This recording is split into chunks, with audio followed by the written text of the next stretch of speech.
Hello everybody, this is Cheri at djsundry.blogspot.com, and tonight I am just going to kind of play. Now, I recently did a video where I had these flowers that I was going to use and then didn't end up using them because I liked the project better without them. So I got them out to see what I wanted to do with them, and I think that I am going to make a birthday card. So what I have here is a background, and this is just a piece of copy paper. I recently purchased a jelly plate, and I don't feel confident in showing any videos playing with that yet. I definitely have a stack of backgrounds that I played with, but still trying to figure all of that out. But I thought this would be pretty, and it has some of the colors that would go with this. So this has some of the new speckled egg. That's the main color that you're seeing here. What you see coming through is a crackling campfire. So this is just cut to 5 by 7 because that's the size of jelly plate that I have, and I will I'm just going to kind of play with it and collage on it and stuff, and then I'm going to cut it down to the size that I want. And so I pulled this old stamp set from Tim Holtz. I don't even know what it's called, quite frankly, but it's one of my favorite ones, and it's one that I've had for a long time. It's got this heart, it talks about friendship, it's got this flourish that you'll see, it's got this butterfly, it's got this one that says, when I want to see love defined, I look at you. So it's got all of these, and I'm going to take those and just kind of play with the background and make a card. So I pulled tea dye and vintage photo. I think I'm going to start with vintage photo just because I'm not quite sure, again, like I said, exactly what I'm doing with this. I'm afraid tea dye might be a little bit too light, but I don't want too dark either because I just really want kind of that background impression coming through. But again, this is paint on here. This is the distress paint. I didn't mention that. So I want to be able to cover that up. And I want it to look good, but I don't necessarily want it to overpower the paint. And oh, that's perfect. That's exactly what I wanted, actually, so, because you can still see the colors coming through. I want to go ahead and I want to put this sentiment in there as well. Let's try that with the tea dye. Let's just see what happens.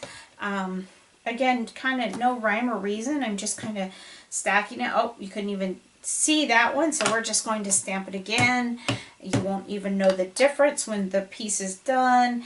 And oh, perfect. It's just kind of very vaguely in there. The person looking at this will just have to look closely if they even want to see that, but that's not the purpose of having the background.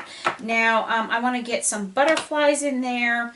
You know, I think I'm going to pull out my speckled egg. Let's just see what the tone on tone does with the butterfly, just because we can. So let's put that up there. Tone on tone, you can't really see it. However, if I wanted to, I could, you know what, I think I will.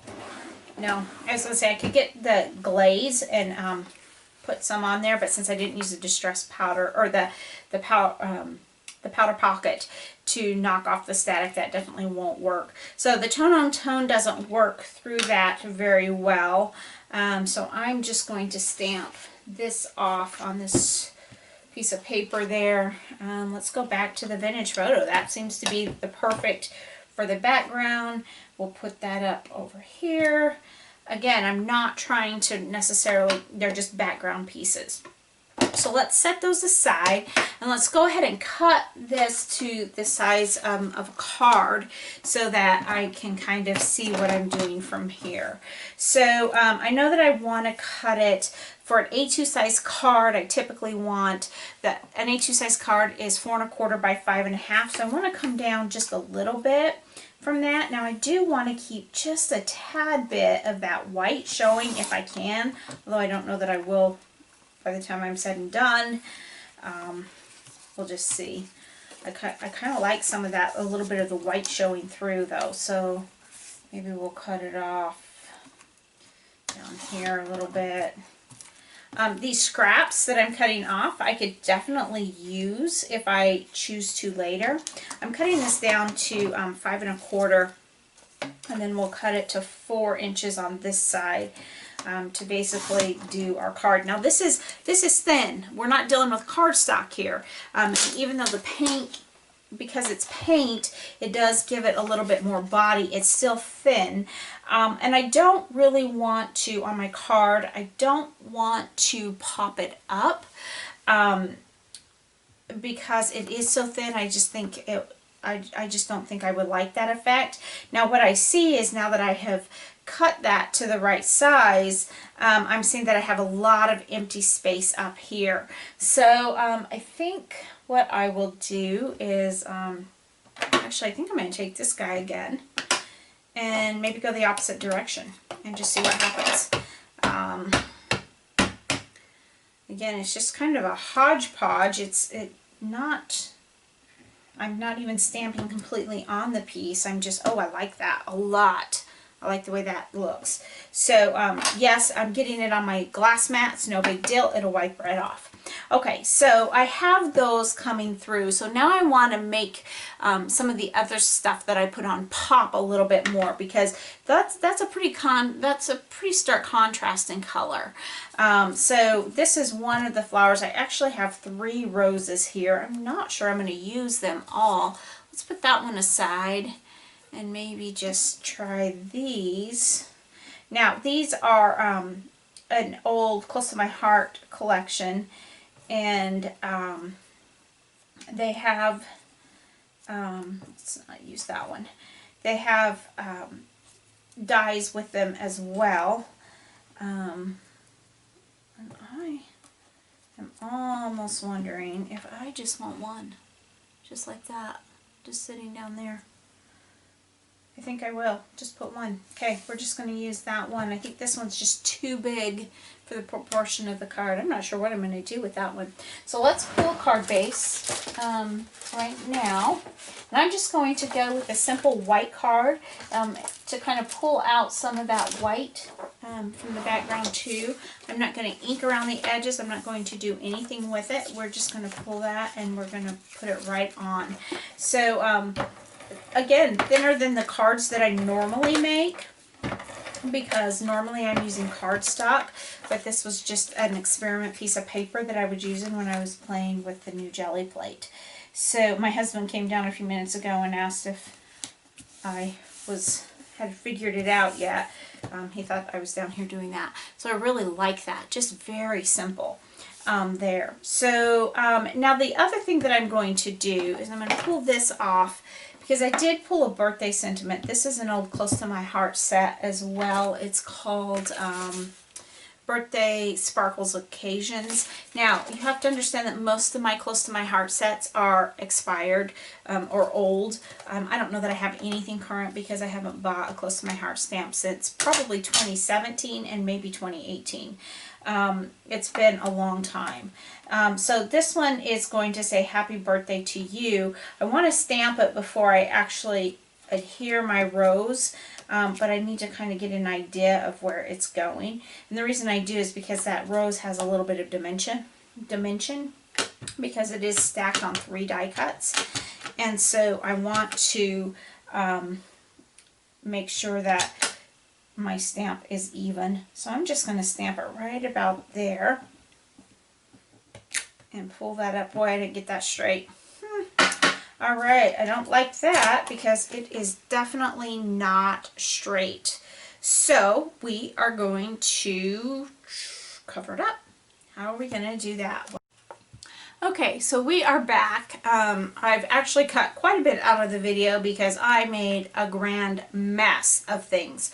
After I stamped it wrong here, I stamped it 2 other times. One was crooked, one was smeared. So this time I stamped it and then I covered it with clear embossing powder, which is making it really nice and shiny.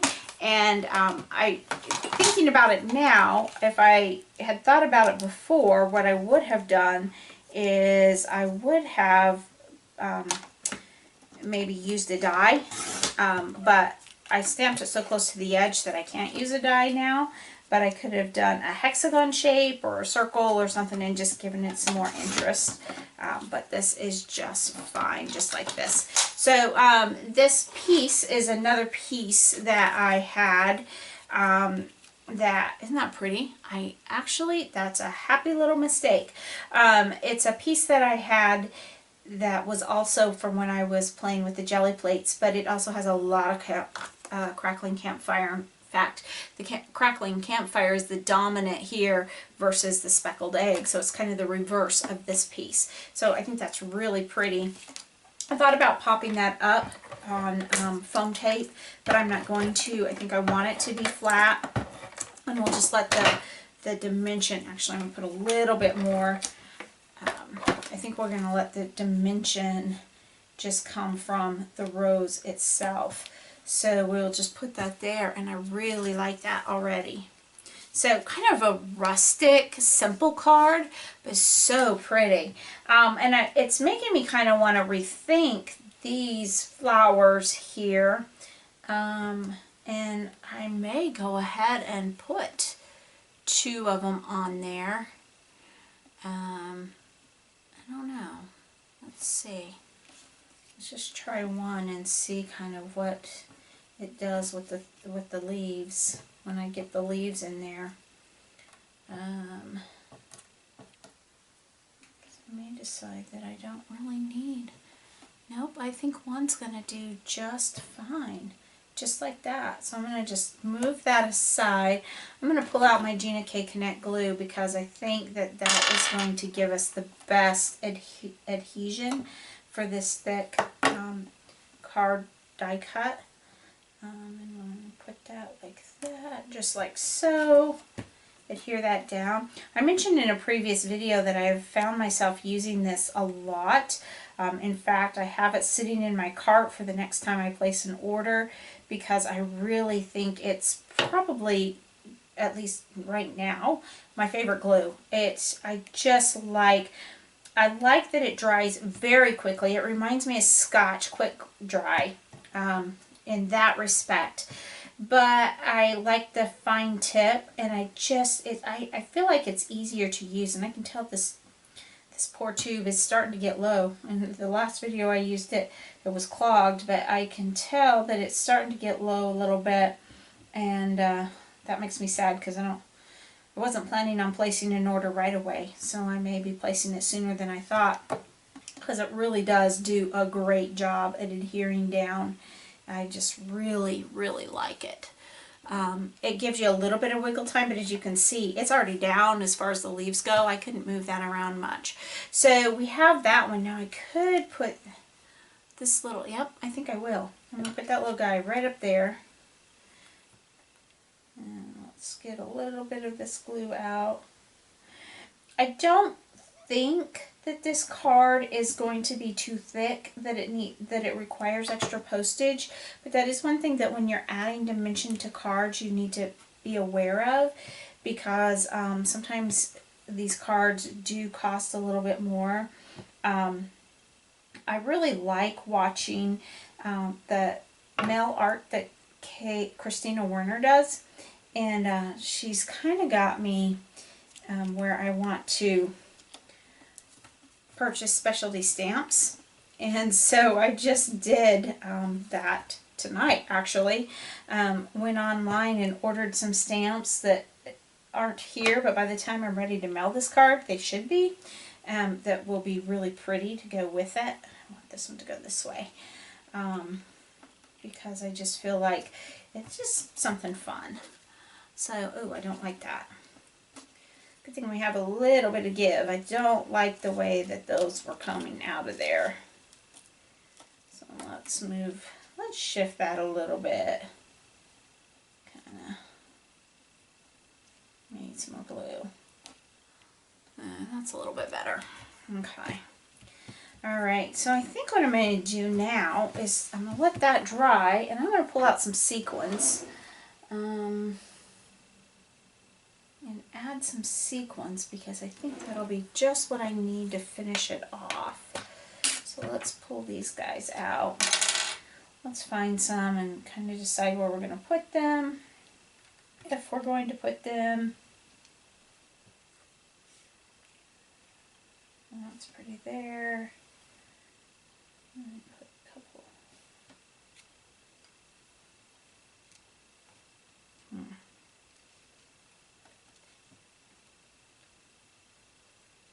Now I know that the person that I am making for this card for is really going to like it. I feel like it needs some maneuvering, but it will be just fine. So I try to put things like this in threes or odd numbers, just because that's more visually pleasing, which technically I have odd numbers there. Now I'm going to just leave them just like that. So I'm going to adhere those and this card will be done. I may play with them a little bit more, but we are done. So thanks for bearing with me through the mistakes of that card. I do like the way it turned out. Thanks for bearing with me as we work through the kinks of it. And don't forget to take some time to enjoy the little things. Have a great day. Bye.